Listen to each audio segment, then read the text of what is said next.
मित्रांनो, लगेचच्या लगे आपल्या भेजामध्ये एकदम फिट करून ठेवा. 66वा महाराष्ट्र केसरी कोण बनलेला आहे? 66वा महाराष्ट्र केसरी कोण बनलेला आहे? तर ऑप्शन क्रमांक 1 पैलवान सिकंदर शेख. लक्षात ठेवा, सिकंदर शेख. तर बघा 64वी साताऱ्यामध्ये झाली होती. त्या ठिकाणी कोणी जिंकली होती? पृथ्वीराज पाटील. 2022 मध्ये 65वी कोणी जिंकली होती? 65वी तर शिवराज राक्षेने जिंकली होती. आणि 66वी पुणे या ठिकाणी झाली. आणि विजेता कोण आहे बघा? सिकंदर शेख. आपल्याला 65व पण लक्षात ठेवायचं कोण आहे? शिवराज राक्षे. आणि 66वा महाराष्ट्र केसरी कोण आहे? सिकंदर शेख. हे दोन्ही पण पॉईंट खूप महत्त्वाचे. पहिला प्रश्न आहे आपला, भारताचे नवीन कृषी मंत्री म्हणून कोणाची नियुक्ती झालेली आहे? तर अर्जुन मुंडा यांची बघा भारताचे नवीन कृषी मंत्री म्हणून या ठिकाणी नियुक्ती झालेली. अर्जुन मुंडा हे कोणत्या राज्याचे मुख्यमंत्री होते? तर बघा हे झारखंड या राज्याचे मुख्यमंत्री होते. लक्षात ठेवायचं आपल्याला, अर्जुन मुंडा हे झारखंड या राज्याचे मुख्यमंत्री होते. पुढचा प्रश्न बघा, टाइम मॅगझिनचा पर्सन ऑफ द इयर 2023 हा पुरस्कार कोणाला मिळालेला आहे? टाइम मॅगझिनचा पर्सन ऑफ द इयर 2023 हा पुरस्कार मिळालेला आहे बघा टेलर स्विफ्ट यांना हा पुरस्कार देण्यात आला आहे. लक्षात ठेवा, टेलर स्विफ्ट यांना. पुढचा प्रश्न अत्यंत महत्त्वाचा आहे, मुंबई उच्च न्यायालयाचे मुख्य न्यायाधीशपदी कोणाची निवड झाली आहे? तर मुंबई उच्च न्यायालयाच्या मुख्य न्यायाधीशपदी देवेंद्र कुमार उपाध्याय. लक्षात ठेवायचं आपल्याला एकदम आयएमपी प्रश्न आहे. देवेंद्र कुमार उपाध्याय यांची निवड झालेली आहे. लक्षात ठेवायचं आहे, मुंबई उच्च न्यायालयाची मुख्य न्यायाधीशपदी कोणाची निवड झाली? देवेंद्र कुमार उपाध्याय. तर मित्रांनो एकदम महत्त्वाच्या जिल्हा न्यायालय भरती TCS पॅटर्ननुसार जे काही प्रश्न असतील मित्रांनो ते आपण बनवलेले आहेत. हे प्रश्न आपल्याला 149 रुपयामध्ये मिळणार आहे मित्रांनो. हे 149 रुपये आपले एकदम योग्य ठिकाणी लागणार आहेत. कुठल्याही प्रकारे आपली फसवणूक होणार नाही. हे पैसे बघा तुम्हाला 82 75 55 82 83 तुम्हाला स्क्रीनवर दिसत असलेल्या नंबरला सेंड करायचे आहेत आणि त्याचा स्क्रीनशॉट पाठवायचा आहे. तुम्हाला काही सेकंदामध्येच बघा हे प्रश्न मिळून जातील आणि तुमचा अभ्यास एकदम योग्य डायरेक्शनने होईल. आत्ता पैशाकडे बघितलं तर बघा आपल्याला भरपूर तोटा होणार आहे, कारण की आपले पैसे कुठं पण खर्चून जातात. त्यामुळे फक्त 149 रुपयामध्ये आपल्याला पूर्ण नोट्स मिळणार आहेत. त्यामुळे लगेच तुम्ही मला व्हॉट्सअपला मेसेज करा. पुढचा प्रश्न काय बघा, पंतप्रधान नरेंद्र मोदी यांच्या हस्ते जारी केलेलं 100 आणि 75 रुपयाचं नाण्याचं वजन किती ग्रॅम आहे? तर बघा 2.35 ग्रॅम इतकं आहे. किती बघा 2.35 ग्रॅम इतकं आहे. पुढचा प्रश्न आहे, भारताच्या नौदल युद्धनौकेचं नेतृत्व करणारी पहिली महिला कोण बनली आहे? तर भारताच्या नौदल युद्धनौकेचं नेतृत्व करणारी पहिली महिला बनलेली बघा प्रेरणा देवस्थळी. लक्षात ठेवायचं आपल्याला, प्रेरणा देवस्थळी. पुढचा प्रश्न आहे, फोर्ब्सने जाहीर केलेल्या जगातील 100 शक्तिशाली महिलांच्या यादीमध्ये निर्मला सीतारामन यांना कितवं स्थान मिळालं आहे? तर या ठिकाणी बघा 32वे स्थान मिळालेलं आहे. कितवं? 32वे स्थान मिळालेलं आहे. पुढचा प्रश्न आहे, मिझोरमचे नवीन मुख्यमंत्री म्हणून कोणाची निवड झालेली आहे? मिझोरमचे नवीन मुख्यमंत्री म्हणून तर लक्षात ठेवायचं आपल्याला लाल दुहोमा. लक्षात ठेवा, लाल दुहोमा यांची निवड झालेली आहे. पुढचा प्रश्न मित्रांनो, ॲथलीट ऑफ इयर हा जो काही पुरस्कार आहे हा कोणाला देण्यात आलेला आहे? तर लिओनेल मेसी यांना हा पुरस्कार मिळाला आहे. लक्षात ठेवा, ॲथलीट ऑफ द इयर हा पुरस्कार लिओनेल मेसीला मिळालेला आहे. पुढचा प्रश्न आहे, जागतिक मानवी हक्क दिवस केव्हा साजरा केला जातो? तर 10 डिसेंबरला. लक्षात ठेवा, 10 डिसेंबरला जागतिक मानवी हक्क दिवस साजरा केला जातो. खालीलपैकी आपल्याला चुकीची जोडी ओळखायची आहे. तर बघा 7 डिसेंबरला ध्वज दिन असतो, बरोबर आहे. 10 डिसेंबरला जागतिक मानवी हक्क दिन एकदम बरोबर. 11 डिसेंबरला युनिसेफ दिवस असतो. 16 डिसेंबरला बघा कारगिल दिवस असतो. हे काय बघा या ठिकाणी चुकीचं दिलेलं आहे. कारगिल दिवस कधी असतो? तर मित्रांनो लक्षात ठेवा, कारगिल दिवस हा 26 जुलैला असतो. कधी? 26 जुलैला कारगिल दिवस असतो. त्यामुळं बघा ही काय बघा अयोग्य जोडी. पुढचा प्रश्न आहे बघा, 19व्या आशियाई क्रीडा स्पर्धेतील पदक तालिकेमध्ये कोणता देश हा प्रथम स्थानावरती? तर बघा बारीक डोळ्याचे जे काही चायनीज आहेत मित्रांनो, हे बघा पदकामध्ये कायम प्रथम स्थानावर असतात. लक्षात ठेवायचे चायनीज. आशियाई क्रीडा स्पर्धाला भारतामध्ये तर बघा आशियाई क्रीडा स्पर्धामध्ये भारताला एकूण बघा 107 पदक जिंकले. किती? 107 पदक मिळालेली आहेत. यापैकी बघा सुवर्ण पदक किती? बघा 28 सुवर्ण पदकं आहेत. रौप्य पदक बघा 38 रौप्य पदकं आहेत. किती? 38. कांस्य पदकाचा विचार केला तर बघा 41 कांस्य पदकं आहेत. किती? 41 कांस्य पदकं आहेत. यामध्ये सर्वात जास्त पदक जर कोणी जिंकले असतील तर बघा बारीक डोळ्याचे जे काही बुटके चायनीज आहेत ते चायनीजने बघा 382 पदकं जिंकलेत. यामध्ये आपल्याला बघा पहिले 4 देश लक्षात ठेवायचे आहेत बघा. पहिला तर बघा चायनीज आहे, दुसरा तर बघा जपान आहे, दक्षिण कोरिया तिसरा आणि हमारा प्यारा भारत चौथ्या क्रमांकाला. लक्षात ठेवा, मेरा भारत महान 4 नंबरला. आता हे एवढं वाचायला काय आपल्याकडं टाईम नाही.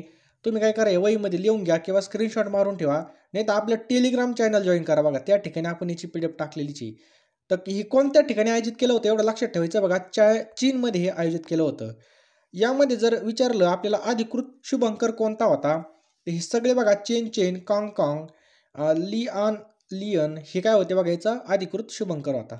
तर ॲथलेटिक्स या खेळामध्ये सुवर्णपदक कोणी आणलं बघा. पुरुषांच्या 3 किलोमीटर स्टिपल चेस बघा, 3000 मीटरमध्ये स्टिपल चेसमध्ये अविनाश साबळेने सुवर्णपदक आणलेलं आहे. भालाफेकमध्ये आपल्याला सगळ्याला माहीत पाहिजे, भालाफेकची किती मीटर लांब फेकला हे सुद्धा विचारलेलं आहे बघा पेपरला. तर बघा 88.88 मीटर नीरज चोपडाने भाला फेकलेला आहे. पुरुषांचा गोळाफेकमध्ये कुणी आणलेलं बघा, तजिंदर पाल सिंग तूर यांनी आणलेलं आहे बघा. महिलांमध्ये बघा 5000 मीटर पारुल चौधरीने सुवर्णपदक आणलं. महिलांच्या भालाफेकमध्ये बघा अन्नू राणेंनी 69.92 मीटर आणि 4x400 रिलेमध्ये सुद्धा पदक आपल्याला आलेलं आहे. तर मित्रांनो, आत्तापर्यंत बघा जे काय TCS पॅटर्ननुसार झालेले प्रश्नपत्रिका आहेत ते सगळे आपल्यासाठी उपलब्ध झालेत बघा. ही प्रश्नपत्रिका जिल्हा न्यायालय लिपिक शिपाई भरतीसाठी सुद्धा उपयुक्त असणारी हे जे काही आपलं पुस्तक आहे मित्रांनो. त्यानंतर राज्य उत्पादन शुल्क, त्यामध्ये बघा जवान, चालक, चपराशी, जलसंपदा विभाग, अन्न पुरवठा निरीक्षक आणि महानगरपालिका भरती, त्याचबरोबर सार्वजनिक बांधकाम विभाग आणि TCS IBPS द्वारे घेण्यात येणाऱ्या सर्व ऑनलाईन सरळ सेवा भरतीसाठी अत्यंत उपयुक्त हे पुस्तक आहे बघा. यामध्ये बघा 7100 पेक्षा जास्त प्रश्नांचा या ठिकाणी समावेश झालेला आहे. या पुस्तकाची किंमत बघा 435 रुपये आपल्यासाठी ठेवलेली आहे. तर बघा TCS द्वारे जेवढे पेपर घेतलेत बघा, त्या सर्व प्रश्नपत्रिकेचं विश्लेषण केल्यानंतर असं लक्षात आलेलं आहे की IBPS आणि TCS प्रश्नपत्रिकांचं पॅटर्न बऱ्याच प्रमाणामध्ये आपल्याला सारख्या प्रमाणात दिसून आलेले आहेत बघा. आणि या ठिकाणी जर पाहिलं TCS IBPSमध्ये जी काही प्रश्नांची जी काही वारंवारता आहे, जी काही पुनरावृत्ती आहे, हे प्रमाण बघा इतर स्पर्धा परीक्षेपेक्षा सुद्धा जास्त आहे बघा. 2023मध्ये म्हणजे आता 24 लागण या परीक्षांसाठी बघा हे पुस्तक एकदम यशाची गुरुकिल्ली ठरणार आहे बघा. हे पुस्तक आहे बघा स्मार्ट स्टडी पब्लिकेशन नांदेड यांचं, विठ्ठल नागनाथ राऊतवार यांचं. त्यामुळे मित्रांनो हे पुस्तक तुम्ही नक्की विकत घ्यायचं आहे. यामध्ये आपल्याला TCS द्वारे घेतलेल्या 71 प्रश्नपत्रिकांचा संच आपल्यासाठी अवेलेबल केलेला आहे. त्यामुळे मित्रांनो हे पुस्तक लगेच आपल्याला विकत घ्यायचं आहे. विठ्ठल नागनाथ राऊतवार या सरांचं हे पुस्तक आहे, स्मार्ट स्टडी पब्लिकेशन नांदेड. तसंच मित्रांनो बघा या ठिकाणी जे काही महत्त्वाचे बदल झाले आहेत पालकमंत्र्यांमध्ये ते पण आपण बघूयात. पुणे जिल्ह्याचे पालकमंत्री कोण बनले बघा, अजित पवार. हे सर्वांनी पाठ करून ठेवा. सोलापूरचे बघा चंद्रकांत पाटील बनलेले आहेत, ऑप्शन क्रमांक 1. त्याच्यानंतर जर विचार केला पुण्याचे बघितला पण अजित पवार. अकोलेचे बघा राधाकृष्ण विखे पाटील बनलेले आहेत पालकमंत्री. सोलापूर जिल्हा आणि अमरावती जिल्ह्याचे बघा चंद्रकांत पाटील. भंडारा जिल्ह्याचे बघा विजयकुमार गावित. बुलढाणा जिल्ह्याचे बघा दिलीप वळसे पाटील आहेत. कोल्हापूर या जिल्ह्याचे बघा हसन मुश्रीफ. गोंदिया जिल्ह्याचे बघा धर्मराव बाबा आत्राम. आणि बीड जिल्ह्याचे सर्वांचे आवडते धनंजय मुंडे. परभणीचे बघा संजय बनसोडे. नंदुरबारचे बघा अनिल पाटील, लक्षात ठेवा. वर्धेचे कोण बनले बघा सुधीर मुनगंटीवार, लक्षात ठेवा. 16 डिसेंबर 2023ला मिस वर्ल्ड ही स्पर्धा कोणत्या ठिकाणी होणार आहे, तर बघा 16 डिसेंबरला, म्हणजे डिसेंबर आता चालूच होईल. तर बघा भारतामध्येही होणार आहे, लक्षात ठेवा. मिस वर्ल्ड ही भारतामध्ये होणार आहे. पुढचा प्रश्न आहे बघा, महाराष्ट्राच्या पहिल्या महिला पोलीस महासंचालिका म्हणून कोणाची नियुक्ती झाली, तर रश्मी शुक्ला यांची नियुक्ती झालेली. 2023च्या विश्वचषकासाठी ग्लोबल अँबॅसिडर म्हणून कोणाची निवड केलेली आहे, तर सचिन तेंडुलकर यांची निवड केलेली आहे. महाराष्ट्र लोकसेवा आयोगाचे अध्यक्ष कोण आहेत, तर रजनीश सेठ, लक्षात ठेवा रजनीश सेठ. पुढचा प्रश्न आहे बघा, अंमळनेर येथे होणाऱ्या अखिल भारतीय मराठी साहित्य संमेलनाचं जे काही बोधचिन्ह आहे बघा ते कोणी बनवलं, तर मिलन भांबरे यांनी बनवलं, लक्षात ठेवा मिलन भांबरे. व्हिडिओ शेवटपर्यंत बघा मित्रांनो. व्हिडिओ जर आवडला असेल तर व्हिडिओला नक्कीच एक लाईक करा मित्रांनो, कारण की लाईक केल्यावर कळतं माझी मेहनत 100% काम करते. आजच्या व्हिडिओचं लाईकचं टार्गेट फक्त आपण 500 लाईक ठेवू. तुम्ही 500 लाईक अवश्य पूर्ण करणार. लगेचच्या लगे मित्रांनो मला व्हिडिओ लाईक पाहिजे, तुम्हाला फक्त लाईकच्या बटनाला टच करायचं आहे. सर्वांनी टच करून घ्या. आणि चॅनलवर नवीन असाल तर चॅनलला सबस्क्राईब करून बेल आयकॉन ऑन करा. या व्हिडिओच्या PDF बघा डिस्क्रिप्शन बॉक्समध्ये आपल्या टेलिग्राम ग्रुपची लिंक दिलेली आहे बघा, ते तुम्ही टेलिग्राम चॅनल नक्की जॉईन करा. पुढचा प्रश्न बघा, वहिदा रहमान यांना कोणत्या वर्षीचा दादासाहेब फाळके पुरस्कार जाहीर झालेला आहे. व्हेरी IMP प्रश्न आहे, तर 2021चा. आत्तापर्यंत किती महिलांना दादासाहेब फाळके पुरस्कार मिळाला? तर एकूण 8 महिलांना बघा दादासाहेब फाळके पुरस्कार मिळालेला आहे. पुढचा प्रश्न बघा, 2023चा वैदिक शास्त्राचा जो काही नोबेल पुरस्कार आहे हा कोणाला जाहीर झालेला आहे? तर बघा कॅटलीन कॅरको आणि ड्युवेसन यांना बघा 2023चा जो काही वैदिक शास्त्रामधला नोबेल पुरस्कार आहे हा देण्यात आलेला आहे. पुढचा प्रश्न अत्यंत महत्त्वाचा आहे. नारी शक्ती वंदन विधेयक मंजूर झाल्यामुळे महिलांना किती टक्के आरक्षण मिळालेलं आहे? तर या ठिकाणी बघितलं तर बघा 33%. ऑप्शन क्रमांक 3 33% या ठिकाणी आरक्षण मिळालेलं आहे. पुढचा प्रश्न सुद्धा अत्यंत महत्त्वाचा आहे. 2023चा नॉर्मल बोरलॉग पुरस्कार कोणाला मिळालेला आहे? तर स्वाती नायक यांना हा मिळालेला. लक्षात ठेवा, स्वाती नायक यांना हा पुरस्कार मिळालेला आहे. पुढचा प्रश्न अत्यंत महत्त्वाचा आहे. भारतामधील सौर ऊर्जेवर चालणारं जे काही मोढेरा गाव आहे कोणत्या राज्यामध्ये? अत्यंत महत्त्वाचं आहे, स्टार मारून लिहून ठेवा. तर बघा हे कोणत्या राज्यामध्ये? गुजरात या राज्यामध्ये बघा भारतातील पहिलं सौर ऊर्जेवर चालणारं जे काही मोढेरा गाव आहे मित्रांनो हे गुजरात राज्यामध्ये स्थित आहे. तर बघा 9 ऑक्टोबर 2022ला गुजरातच्या मेहसाणा जिल्ह्यामधील जे काही मोढेरा गाव आहे हे भारतातील पहिलं सौर ऊर्जेवर चालणारं गाव म्हणून या ठिकाणी घोषित करण्यात आलं आहे. बघा दिवसा गावाला सौर ऊर्जा मिळेल आणि रात्री बघा बॅटरीमध्ये बघा ती स्टोअर केली जाईल आणि पूर्णपणे वापर केला जाईल त्याचा. आणि बघा मोढेरा हे गाव सूर्य मंदिरासाठी सुद्धा ओळखलं जातं. 2022च्या युनेस्को वारसा यादीमध्ये याचा समावेश झालेला आहे बघा मोढेरा. आणि बघा पुष्पावती कोणती? बघा पुष्पावती नदीच्या काठावर असलेलं दुर्मिळ मंदिर बघा हे इसवी सन 1026-27 साली चालुक्य राजा भीम यांनी बांधलं होतं. लक्षात ठेवा. पुढचा प्रश्न बघा, भारताने टिंबटिंब रोजी बंगालच्या उपसागरामध्ये INS अरिहंत या आण्विक पाणबुडीवरून बॅलिस्टिक क्षेपणास्त्राची यशस्वी चाचणी घेतली. तर आपल्याला तारीख विचारली तर बघा 14 ऑक्टोबर 2022ला या ठिकाणी यशस्वी चाचणी घेण्यात आलेली आहे. याबद्दल अधिक माहिती जर पाहिली तर बघा INS अरिहंत आण्विक पाणबुडीवरून बघा K-15 SLBM हे क्षेपणास्त्र सुसाट सुटलं होतं. आणि मित्रांनो ही जी काय INS अरिहंत ही देशातील पहिली बॅलिस्टिक क्षेपणास्त्र आण्विक पाणबुडी बघा. यामुळे भारत पाण्याखालून सुद्धा हल्ला करू शकतो. बरोबर एकदम सक्षम म्हणलेलं आहे. या यशस्वी चाचणीसह भारत आता अमेरिका, रशिया, ब्रिटन, फ्रान्स आणि चीन या व्यतिरिक्त जगातील 6वा न्यूक्लिअर ट्राईड देश बनलेला आहे बघा. न्यूक्लिअर ट्राईड देश बनलेला आहे बघा. न्यूक्लिअर ट्राईड म्हणजे काय? क्षेपणास्त्राच्या माध्यमामधून अण्वस्त्रे, जमिनीवरून हवेत, लढाऊ विमानाच्या माध्यमातून आणि समुद्रामधून पाणबुडीच्या माध्यमातून डागण्याच्या तिहेरी क्षमतेला न्यूक्लिअर ट्राईड असं म्हणतात. बघा अत्यंत उपयुक्त आहे कारण की समुद्राच्या पाण्यामध्ये लवकर आपल्या शत्रूला समजणार सुद्धा नाही की कुठून मिसाईल आली. पुढचा प्रश्न बघा, बाळासाहेब ठाकरे हळद संशोधन आणि प्रशिक्षण केंद्र कोणत्या ठिकाणी स्थापन करण्यात आलेलं आहे? तर राईट आन्सर आहे बघा ऑप्शन क्रमांक 1 हिंगोली जिल्ह्यामधील वसमत या ठिकाणी बघा हे स्थापन करण्यात आलेलं आहे. कुठं? वसमत या ठिकाणी. या संशोधन केंद्राचे अध्यक्ष म्हणून खासदार हेमंत पाटील यांची नियुक्ती करण्यात आली आहे. तर बघा जे काही खासदार आहेत हेमंत पाटील यांची नियुक्ती करण्यात आली आहे. हिंगोली जिल्हा हळदीचं सर्वाधिक उत्पादन घेणारा जिल्हा म्हणून ओळखला जातो. लक्षात ठेवा. त्यानंतर बघा 2022-23च्या महाराष्ट्राच्या अर्थसंकल्पामध्ये या संदर्भामध्ये 100 कोटी रुपयांची तरतूद सुद्धा करण्यात आली होती. किती? 100 कोटी. पुढचा प्रश्न सुद्धा अत्यंत महत्त्वाचा आहे, स्टार मारून लिहून ठेवा. इंडोनेशियाची नवीन राजधानीचं नाव आपल्याला विचारलेलं आहे. तर इंडोनेशियाची नवीन राजधानी कोणती? बघा नुस्तारा. लक्षात ठेवा नुस्तारा ही राजधानी आहे. तर बघा जानेवारी 2022 मध्ये जकार्ताऐवजी नुस्तारा राजधानीचा जो काय दर्जा आहे तो देण्याचा निर्णय बघा घेण्यात आलेला आहे. बघा वातावरणाच्या बदलामुळे राजधानी बदलण्याचा निर्णय जकार्ता यांनी घेतलेला आहे. पुढचा प्रश्न बघा, भारताचे पंतप्रधान नरेंद्र मोदी यांनी लुंबिनी या ठिकाणामधील बौद्ध विद्यापीठाकडून मानद डॉक्टरेट देऊन सन्मानित करण्यात आले. तर सदर विद्यापीठ हे कोणत्या देशामध्ये आहे? तर बघा हे विद्यापीठ नेपाळ या देशामध्ये स्थित आहे. लक्षात ठेवा.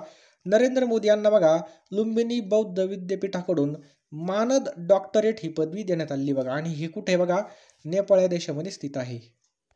तर बघा नरेंद्र मोदी बघा नेपाळ या देशाकडून पदवी प्राप्त करणारे काय झाले बघा पहिले भारतीय पंतप्रधान ठरले. की तुझे पहिले भारतीय पंतप्रधान ठरले.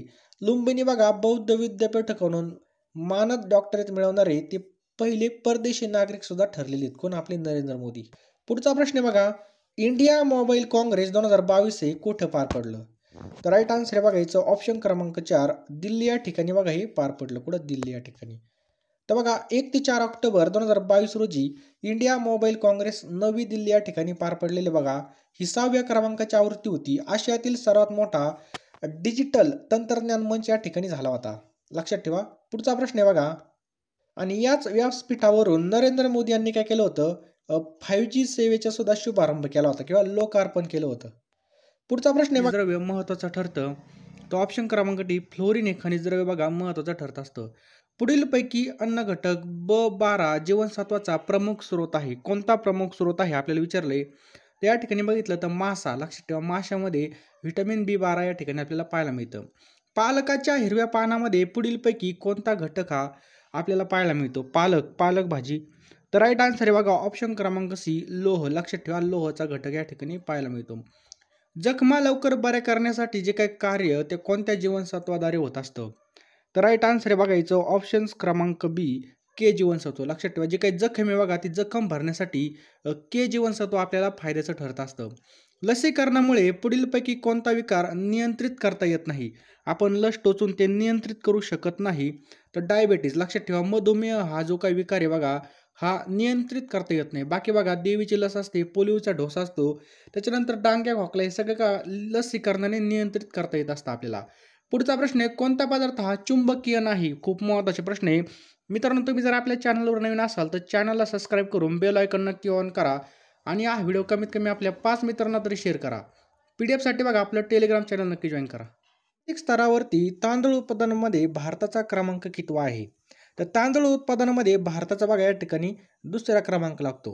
लक्षात ठेवा. आणि 5वा क्रमांक बघा अंड्याच्या उत्पादनामध्ये लागतो. जे काही आपले अंडे आहेत बघा म्हणजे कोंबड्याचे अंडे. अगला क्वेश्चन आपके स्क्रीन के ऊपर ये रहा. थॉमस माल्थस हा जो काही सिद्धांत आहे हा कशाशी संबंधित आहे? तर हा सिद्धांत बघा लोकसंख्येशी संबंधित आहे. लक्षात ठेवा भारतामधील कोणत्या शहरातील जगातील सर्वात पहिलं विमानतळ आहे ज्या ठिकाणी जो काही पूर्ण व्यवहार आहे म्हणजे ज्या ठिकाणचं जे काही आपलं कॉम्प्युटर असतील जे काही महत्त्वाचं LCD असतील ते पूर्णपणे सौर ऊर्जेद्वारे पूर्ण केलं जातं. तर बघा ते कोणतं विमानतळ आहे आपल्याला विचारलंय. तर राईट आन्सर आहे बघा कोच्ची विमानतळ. कोणते बघा कोच्ची. पुढचा प्रश्न आहे बघा कावेरी नदी भारतातील कोणत्या राज्यातून वाहते? कोणती? कावेरी नदी. तर कर्नाटक आणि तमिळनाडूमधून बघा कावेरी नदी आपल्याला वाहत असते. पुढचा प्रश्न आहे बघा भारतातील खालीलपैकी कोणत्या राज्याला किनारपट्टी नाही? तर राईट आन्सर आहे बघा झारखंड या राज्याला बघा किनारपट्टी नाही. भारतामधील सर्वात मोठा किल्ला कोणता आहे? आपल्याला संपूर्ण भारतामधील विचारलाय. तर बघा चित्तोडगड हा जो काही किल्ला आहे हा भारतातील सर्वात मोठा किल्ला आहे. 1872 मध्ये आयोजित केल्यापासून भारताची 2011ची जनगणना कितवी जनगणना आहे? तर बघा जनगणनावरती TCS पॅटर्नने बघा तलाठी भरतीला भरपूर प्रश्न विचारले आहेत. तसेच बघा या ठिकाणी राज्य उत्पादन शुल्काला सुद्धा या ठिकाणी पडण्याची दाट शक्यता आहे. तर 2011 मध्ये झालेली जनगणना ही कितवी जनगणना होती असा प्रश्न आहे. तर राईट आन्सर बघा ही 15वी जनगणना होती. लक्षात ठेवा 15वी. पुढचा प्रश्न आहे बघा भारतामधील सर्वात लांब रेल्वे बोगदा कोणता आहे? तर कोणता आहे बघा जम्मू आणि काश्मीर. लक्षात ठेवा जम्मू आणि काश्मीर हा सर्वात लांब बोगदा आहे. भारतामधील टिंबटिंब राज्यामध्ये गंगा नदी पश्चिम हिमालयामध्ये उदयास आलेली आहे. तर बघा उत्तराखंड. लक्षात ठेवा उत्तराखंड. पुढचा प्रश्न अत्यंत सोपा आहे बघा पोंगल हा जो काही सण आहे हा कोणत्या राज्यामध्ये उत्साहाने साजरा केला जातो? तर पोंगल बघा तमिळनाडूमध्ये उत्साहाने साजरा केला जातो. खालीलपैकी बॅरन ज्वालामुखी कोणत्या ठिकाणी आहे? तर बॅरन ज्वालामुखी बघा अंदमान आणि निकोबारमध्ये स्थित आहे. सुवर्ण मंदिर हे खालीलपैकी कोणत्या शहरात आहे?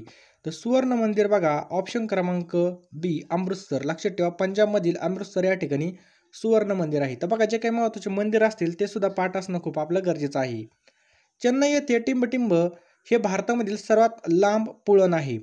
तर चेन्नईमधील सर्वात लांब पुळण कोणती बघा मरीना. लक्षात ठेवा कोणती बघा मरीना. एकत्रित आलेल्या टिंबटिंब या 2 प्रवाहानंतर पुढे गंगा नदी असं संबोधलं जातं. राईट आन्सर आहे बघा भगीरथी आणि अलकनंदा. लक्षात ठेवा भगीरथी आणि अलकनंदा. नेक्स्ट आहे बघा खालीलपैकी कोणतं शहर भारताच्या पूर्व किनाऱ्यावर नाही? तर कोणतं शहर आहे बघा कोचीन हे जे काही शहर आहे हे भारताच्या पूर्व किनाऱ्यावरती नाही. भारतामधील सर्वात उंचीवरील रेल्वे स्टेशन खालीलपैकी कोणतं आहे? तर कोणतं आहे बघा धूम. लक्षात ठेवा धूम हे जे काही रेल्वे स्टेशन आहे हे सर्वाधिक उंचीवरील आहे. पुढचा प्रश्न बघा भारताच्या कोणत्या दिशेला बंगालचा उपसागर आहे? तर कोणता आहे बघा कोणत्या दिशेला आहे? तर आग्नेय दिशेला बंगालचा उपसागर आहे. पुढचा प्रश्न बघा, भारतातील खनिज उत्पादनामध्ये अग्रेसर असलेलं राज्य कोणतं आहे? तर खनिज उत्पादनामध्ये झारखंड हे राज्य बघा अग्रेसर आहे. कोणतं आहे? झारखंड. खालीलपैकी कोणती भाषा भारताची अधिकृत भाषा नाही? तर ऑप्शन क्रमांक डी मारवाडी भाषा बघा ही भारताची अधिकृत भाषा नाही. वाराणसी हे हिंदूचं तीर्थक्षेत्र कोणत्या राज्यामध्ये आहे? तर वाराणसी हे जे काही तीर्थक्षेत्र आहे बघा हे उत्तर प्रदेशमध्ये स्थित आहे. कुठं? उत्तर प्रदेश. पुढचा प्रश्न बघा, हरियाणामधील आंतरराष्ट्रीय ख्यातीचा गुरगाव हा जिल्हा सध्या कोणत्या नावाने ओळखला जातो? तर राईट आन्सर बघा याचं ऑप्शन्स क्रमांक सी गुरुग्राम. लक्षात ठेवा कोणत्या नावाने ओळखला जातो? गुरुग्राम या नावाने ओळखला जातो. पुढचा प्रश्न खूप महत्त्वाचा आहे, भारतामधील खालीलपैकी कोणती नदी त्रिभुज प्रदेश निर्माण करत नाही? कोणता? त्रिभुज प्रदेश. तर राईट आन्सर बघा ऑप्शन क्रमांक सी नर्मदा नदी बघा त्रिभुज प्रदेश निर्माण करत नाही. नेपाळ या देशाच्या सीमेला भारताच्या किती राज्याच्या सीमा लागून आहेत? तर बरोबर उत्तर बघा 5 देशांच्या सीमा लागून आहेत. किती? 5. खालीलपैकी कोठे संसदीय शासन पद्धती विकसित झाली? तर कोणत्या ठिकाणी झाली बघा? ऑप्शन क्रमांक सी इंग्लंड या ठिकाणी बघा झालेली आहे. लोकसभा आणि राज्यसभा सदस्यांना टिंबटिंब या नावाने ओळखलं जातं. लोकसभा आणि राज्यसभा सदस्यांना टिंबटिंब या नावाने ओळखलं जातं. तर बघा खासदार, ऑप्शन क्रमांक 1 खासदार या नावाने ओळखलं जातं. पुढचा प्रश्न आहे, खालीलपैकी कोणाकडे भारताची कार्यकारी सत्ता एकवटलेली असते? कोणाकडे एकवटलेली असते? तर ऑप्शन क्रमांक बी पंतप्रधान. ऑप्शन क्रमांक बी पंतप्रधानकडे एकवटलेली असते. नेक्स्ट बघा, खालीलपैकी कायद्याची निर्मिती कोण करतात? खालीलपैकी कायद्याची निर्मिती कोण करतात? तर बघा कायदे मंडळ करत असतात. कोण करत असतात? कायदे मंडळ. जिल्हा न्यायालयातील न्यायाधीशाची नेमणूक कोण करत असतात? तर जिल्हा न्यायालयामधील न्यायाधीशांची जी काही नेमणूक आहे मित्रांनो ते ऑप्शन क्रमांक सी राज्यपाल करत असतात. कोण करत असतात? राज्यपाल. पुढचा प्रश्न अतिशय महत्त्वाचा आहे, उच्च न्यायालयातील सर्व न्यायाधीशांच्या नेमणुका कोण करत असतं? तर ऑप्शन क्रमांक या ठिकाणी पाहिलं तर बी कोण करत असतं बघा? राष्ट्रपती. खालीलपैकी कोण संसदेच्या दोन्ही सभागृहाचा सदस्य नाही पण तो संसदेचा अविभाज्य घटक आहे? कसा अविभाज्य घटक आहे? तर ऑप्शन क्रमांक ए राष्ट्रपती. घटनेच्या 170 कलमानुसार विधानसभेची जास्तीत जास्त व कमीत कमी सदस्य संख्या किती आहे? तर बघा ऑप्शन क्रमांक सी 500 ते 60. लक्षात ठेवा जास्तीत जास्त 500 आणि कमीत कमी किती? 60 आहे. खालीलपैकी कोणत्या व्यक्तीने 2 वेळेस उपराष्ट्रपती पद भूषवलेलं आहे? 2दा. तर बघा सर्वपल्ली राधाकृष्ण यांनी बघा हे भूषवलेलं आहे. भारतामध्ये माहितीचा अधिकार कायदा कोणत्या वर्षी संमत करण्यात आला? तर 2005 मध्ये बघा हा संमत करण्यात आला. कधी? 2005 मध्ये. अल्पसंख्याकाच्या हिताचे संरक्षण अल्पसंख्याकाच्या हिताचे संरक्षण घटनेच्या कोणत्या कलमामध्ये करण्यात आलेलं आहे? तर बघा कलम 29 आणि 30 मध्ये. कधी? कोणत्या? कलम 29 आणि 30 मध्ये बघा या ठिकाणी हिताचं संरक्षण करण्यात आलेलं आहे. लोकसभेमध्ये शून्य प्रहराचा कालावधी किती असतो? तर हा अनिश्चित असतो बघा. कसा? अनिश्चित. आजपर्यंत किती वेळा लोकसभा तिचा कार्यकाळ पूर्ण होण्याअगोदर विसर्जित करण्यात आलेली आहे? तर ऑप्शन्स क्रमांक डी या ठिकाणी 6 वेळा. किती वेळा? 6 वेळा. उच्च आणि सर्वोच्च न्यायालय किती प्रकारचे आदेश काढू शकतं? उच्च आणि सर्वोच्च न्यायालय हे किती प्रकारचे आदेश काढू शकतं? तर ऑप्शन क्रमांक बी 5 प्रकारचे आदेश काढू शकतं. कोणत्या राज्यामध्ये विधान परिषद बघा कोणत्या राज्यात विधान परिषदेमध्ये धर्म या घटकासाठी राखीव जागा होत्या? तर कोणतं राज्य आहे बघा ते? तर राईट आन्सर बघा जम्मू आणि काश्मीरमध्ये ते राखीव होतं बघा. लोकसभेमध्ये अविश्वासाचा ठराव मांडण्यासाठी किती सदस्यांचा पाठिंबा असणे आवश्यक आहे? अतिशय महत्त्वाचा प्रश्न आहे. तर राईट आन्सर बघा याचं ऑप्शन क्रमांक सी 50. तर मित्रांनो बघा व्हिडिओला नक्की एक लाईक करा बघा. मी पूर्णपणे सिलेक्टेड प्रश्न आणलेले आहेत बघा जे पेपरमध्ये पडण्याची दाट शक्यता आहे. त्यामुळे व्हिडिओला लाईक करा. चॅनलवर नवीन असाल तर चॅनलला सबस्क्राईब करून बेल आयकॉन नक्की ऑन करा. आणि मित्रांनो हा व्हिडिओ कमीत कमी आपल्या पार्ट्स व्हॉट्सअप ग्रुपला नक्की शेअर करा किंवा आपल्या मित्रांना नक्कीच पाठवा मित्रांनो जेणेकरून मला सुद्धा व्हिडिओ बनवण्यासाठी प्रोत्साहन मिळेल. पुढचा प्रश्न बघा स्वतंत्र भारताचे पहिले उपपंतप्रधान जे काही पद आहे बघा ते कोणी भूषवलं? पहिलं उपपंतप्रधान तर सरदार वल्लभभाई पटेल यांनी हे भूषवलेलं आहे. सरदार वल्लभभाई पटेल. नेक्स्ट बघा भारतीय राज्यामधील प्रथम महिला मुख्यमंत्री कोण होत्या? भारतीय राज्यातील प्रथम महिला मुख्यमंत्री कोण होत्या? राईट आन्सर आहे बघा याचं ऑप्शन क्रमांक डी, सुचेता कृपलानी. कोण होत्या बघा? सुचेता कृपलानी. आम आदमी पार्टीची स्थापना कोणत्या वर्षी झाली? तर राईट आन्सर आहे बघा 2012 मध्ये आम आदमी पार्टीची स्थापना झाली, 2012 मध्ये. भारतीय राष्ट्रगीताचे लेखक खालीलपैकी कोण आहेत? राष्ट्रगीताचे. तर राईट आन्सर आहे बघा याचं ऑप्शन्स क्रमांक बी. नेक्स्ट आहे बघा, घटनेनुसार तिरंग्याची लांबी आणि रुंदीचं प्रमाण किती असावं? लय वेळेस प्रश्न आलेला आहे हा. तर राईट आन्सर आहे बघा 3:2. लक्षात ठेवा 3:2. भारतीय संविधानातील कोणता अनुच्छेद हिंदीला संघाच्या अधिकृत भाषेचा दर्जा देतं? कलम 343. लक्षात ठेवा कलम 343. सर्वोच्च न्यायालयाच्या पहिल्या महिला न्यायाधीश कोण? सर्वोच्च न्यायालयाच्या पहिला महिला न्यायाधीश कोण होत्या? तर बघा फतिमा बीबी ह्या होत्या. लक्षात ठेवा फतिमा बीबी. खालीलपैकी कोणत्या शहरामध्ये महाराष्ट्र राज्याचं हिवाळी अधिवेशन भरतं? तर कोणतं राज्य बघा? नागपूर. लक्षात ठेवा. कोणत्या ठिकाणी विचारले कोणत्या शहरामध्ये? तर महाराष्ट्र राज्यातील नागपूर या शहरामध्ये. लक्षात ठेवा. पुढचा प्रश्न आहे, टिंबटिंब हा लोकशाही व्यवस्थेचा गाभा आहे. लोकशाही व्यवस्थेचा गाभा कोणता आहे बघा? लोकांचा सहभाग. लक्षात ठेवा लोकांचा सहभाग. भारतामध्ये कोणत्या प्रकारची लोकशाही आहे? भारतामध्ये कोणत्या प्रकारची लोकशाही आहे? तर अप्रत्यक्ष प्रकारची या ठिकाणी लोकशाही आहे. बांगलादेशाची निर्मिती कोणत्या वर्षी झाली? बांगलादेशाची निर्मिती ही कोणत्या वर्षी झालेली आहे? तर 1971 मध्ये झालेली. लक्षात ठेवा 1971 मध्ये. भारतामधील संसदीय व्यवस्थेचा टिंबटिंब हा केंद्रबिंदू आहे. तर कोणता आहे बघा? पंतप्रधान. लक्षात ठेवा पंतप्रधान. टिंबटिंब हे भारतातील तीनही दलाचे म्हणजे वायुसेना, भूसेना आणि जलसेना या तिन्हीचे पण प्रमुख असतात. तर राष्ट्रपती असतात. लक्षात ठेवा राष्ट्रपती. भारत हे खालीलपैकी कोणत्या प्रकारचं राष्ट्र नाही? ते बघा साम्राज्यवादी. लक्षात ठेवा कोणतं आहे बघा? साम्राज्यवादी राष्ट्र नाही. 101वी घटना दुरुस्ती खालीलपैकी कोणत्या विषयाशी संबंधित आहे? 101वी. तर बघा वस्तू आणि सेवा कर. लक्षात ठेवा वस्तू आणि सेवा कर. सध्याची लोकसभा कितवी आहे? सध्याची लोकसभा कितवी आहे? ही बघा 17वी या ठिकाणी आहे. कितवी? 17वी.